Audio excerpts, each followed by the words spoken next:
It's time for segment 3 and potentially the worst segment of our homestead economics. Going back to what this is a look at sort of our expenses, annual expenses, so feed, that sort of thing. For 2020. For 2020. And this one's pretty bad. Well, we should say too. We'll link the first one of the rabbits above. Yep, we've got we did one on rabbits and we've done one on. So if you're at all interested in seeing how far in debt we went on those, go and check them out. So this one is a little bit different. We've kind of called it the big animal economics for the year, and the reason for that is it's hard for us to split some of the feed costs apart, and we'll kind of go through that as we go through it. But so I suppose where we should start with is the big lump sum of what we spent to feed all these animals. We have 3 coonies, a trio. We have 16 sheep in a variety of ages, 2 horses, and we had 14 goats, which have since evolved into 2 cows. So the grand total to feed this lovely homestead of large animals is $7,029.28 Canadian. All right, so we're going to start with sort of the hay-eating animals first. And the reason for that is because the feed cost is somewhat shared between these 3 subsections of our big livestock. And so that's the horses, the sheep, and the goats and cows. We'll talk about them first because obviously they consume hay. Now they don't contribute. They do contribute to the homestead in the form of we use the manure and that sort of thing, but they're not contributing in a There's no hope in the future of a monetary gain from them. No. Basically. But it's still an expense. So they cost, and this is sort of essentially with the hay and stuff split 3 ways, they cost approximately $2,185.78 for the 2 horses. So divide that by 2 per horse. We do feel that's actually relatively accurate based on, we won't go into the details on it, but based on the amount of feed that goes to each animal, amount of hay that goes to each animal, that sort of thing. But basically that's that cost. Now, we kind of came into this year with a low number of bred ewes. We only brought 4 bred ewes with us, so and only 3 had babies. Well, only 3 of them actually had young, and we did float a larger number of younger sheep because we tend to breed them so they're having their first kids in their 2nd year just because of size. That's just something that we do as a management system to avoid problems. Not saying that you can't do it other ways, but that's kind of where we come at after the move. So it really wasn't a great year for the performance of the sheep. We didn't get a lot back from them. No. We did butcher 2 so far, and we actually do. We did butcher 2 in 2020. 2 in 2020. Now the other part that's hard with the sheep is sometimes some of the economics takes more than 1 year, which is kind of a theme with a lot of these big animals, and we do have some of that original flock that are going to be butchered before next spring. So, yeah, anyways. Yeah, but it's still working in that year. It's still not on the in a yearly economic, in a yearly economic, we spent on the sheep $2,126.78. They're a little bit lower than the horses and the goats/cows because they're housed outdoors. They don't go through the shavings because this includes bedding in the barn and that sort of thing. But they essentially our flock of sheep is essentially consuming roughly the same as what the 2 horses do. And they basically brought us in. We put 68 pounds of lamb into the freezer for the 2020 year. Now the downside of that is we also had a butcher cost of $216.96 because we did get them done properly, because at one point we were really thinking of selling meat. Not in a commercial way, but having the ability to sell some meat. We may follow up on a video on that and sort of not talk about that at this point, but that's gone a little bit. We've changed our trajectory on that a little bit. I guess in the grand scheme of things, that's not a lot of money for the number of animals. But well, and there's the theory too, because we came into it, this would be the similar idea as the chicken economics. We came into the year as we had just moved. We downsized our flock to, like Chris said, we only had the 4 breeding ewes. And we floated some younger animals to build our flock back up, which then in turn makes 2021 an amazing year because we have 9 ewes that we've bred. Which means instead of getting the 5 or 6 lambs, did we get 6 lambs last year? 5 lambs last year. You know, we're anticipating probably 15 lambs, which, you know, hopefully, obviously you still got to feed those animals. Yeah, But, you still have a feed cost, but you have more to work with, which makes potential for live sales, which we said in the chicken economics is something that really is important helps you to lower your... bring your costs down, is some live sales and having a bit more for the butcher.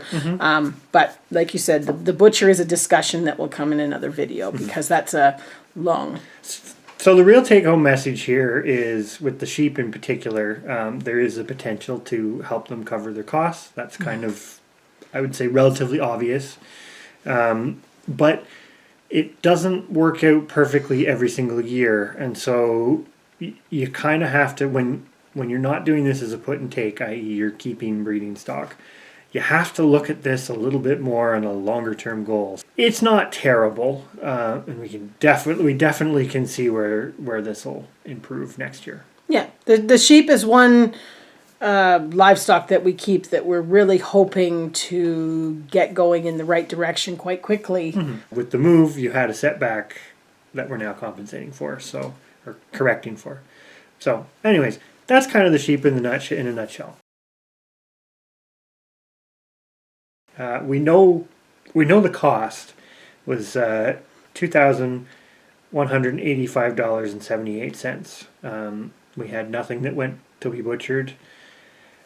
We basically essentially sold the goat herd and reinvested that in the cows. So from that perspective, we could say we probably came up a little bit ahead. And we also milked the goats for 6 months of the year. And we don't have excellent records. We didn't keep track of what we consumed on milk and cheese and all that sort of stuff that we made. So that number going out the door isn't really reflective of what they brought in.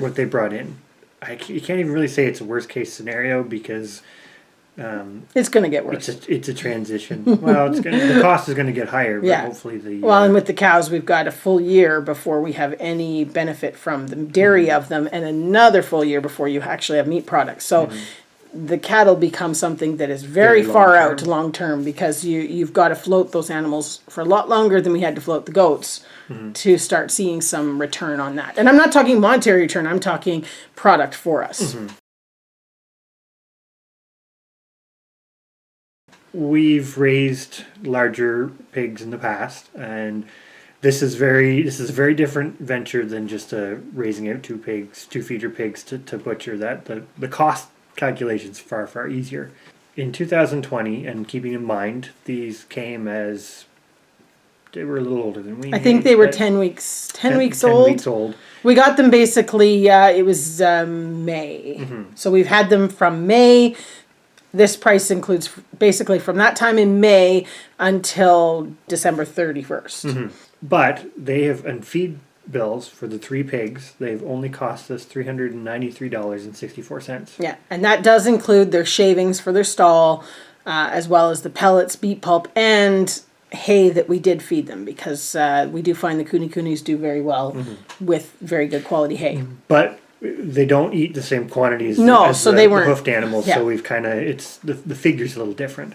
But so far, they are very economical. Well, basically, right now, they're coming up to, we're hoping, breeding age. And if it's a case that you could take an animal from, this is 3, so technically it was only 100, oh gosh, it's going to work my brain to figure this out, little under $120 per pig to take them from birth, because we got them basically at weaning. It's not like they'd been eating much, through a summer of pasture and a winter feed. And really, if we had been butchering them, they would have been at butcher size by the end of this money spent, because they would have been almost 9 months, but pretty decent size, like big enough. Now, you could let them go further. Similar to the sheep, we are going to have to think long and hard about the processing method we choose here, and we think we've figured that out. But we'll come back to that, because that could really change your projected economics. So on the pig front, what we're hoping to sit kind of coming into 2021 is what the earliest we figured was sort of middle of April, middle to end of April. We might End of have April piglets is the on ground. earliest that we would have piglets. We haven't really seen any signs that anybody's been bred yet. But everybody's old But enough, so they're old enough and they are together. So we're kind of figuring earliest it could have happened would have been in January sometime. Probably more to the end of January. But so definitely stay tuned there. But when we actually crunched the numbers, we were kind of floored compared to even the cost of what it would cost to just simply raise out. So I guess this is a little different than our last one because it looks really bad on paper. I think the big messages, if for people watching and start thinking about getting into this, the bigger the animal, the longer term outlook you have to see benefit. that it's going to be beneficial and it's going to make sense money wise. Because when you look at that, it's like the cows being the extreme case.